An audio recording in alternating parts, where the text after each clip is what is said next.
Quand il y a des choses qui vont mal, il faut le dire, mais quand il y a des choses qui s'améliorent, il faut aussi savoir le souligner. Nous avions une grande réunion de travail et aussi une partie sur le terrain, avec notamment la préfecture de police, mais aussi évidemment le commissariat du 13e, la police municipale, des représentants de la propreté et évidemment la mairie. Et ça nous a permis de faire le point sur un travail de fond qui a été réalisé pendant plusieurs années concernant les ventes à la sauvette. De fait, ça allait très mal.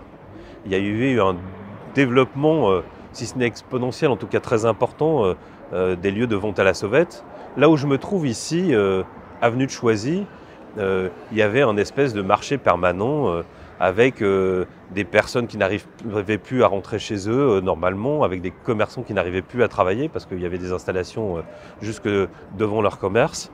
Et aujourd'hui, il n'y a quasiment plus rien. En quelques années, il y avait plus de 20 points qui étaient identifiés avec des présences quasi permanentes. Maintenant, il n'y en a plus que 3 avec des présences là aussi très régulières. Alors ça ne veut pas dire qu'il n'y a plus de problème, mais il y a eu une évolution très positive. Alors maintenant, quelques mots pour dire pourquoi c'est important de s'attaquer à ce problème. Parce que derrière les ventes à la sauvette, il faut voir qu'il y a évidemment des filières mafieuses très organisées. Il y a de la traite d'êtres humains, il y a évidemment de la concurrence déloyale vis-à-vis des commerces, mais il y a aussi une mise en danger des personnes qui achètent. Moi, en tant que maire, j'ai vu dans quels endroits parfois étaient stockées des denrées périssables, avec toutes les difficultés que ça peut poser, évidemment. Mais aussi, j'ai vu aussi les analyses qu'avait faites la police concernant les cigarettes qui sont vendues sur les trottoirs. Et là aussi, en termes d'analyse, c'est extrêmement angoissant parce qu'on trouve des métaux lourds, beaucoup de substances dangereuses.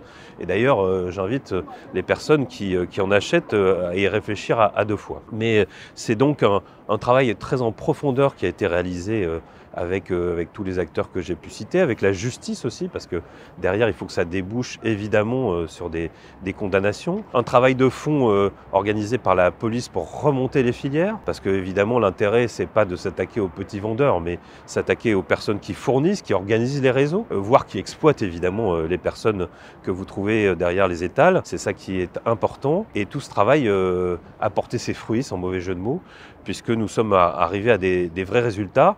Tout ça est fragile, il y a très régulièrement des tentatives de réinstallation, c'est pour ça qu'il faut continuer les opérations.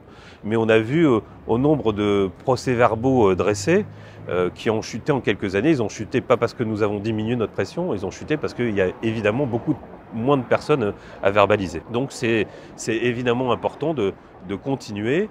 Moi, je veux évidemment remercier tous les acteurs qui se sont mobilisés. Je me rends compte que les commerçants, mais aussi les riverains, nous disent que la situation s'est beaucoup améliorée. En tout cas, c'est ça que je veux évidemment retenir.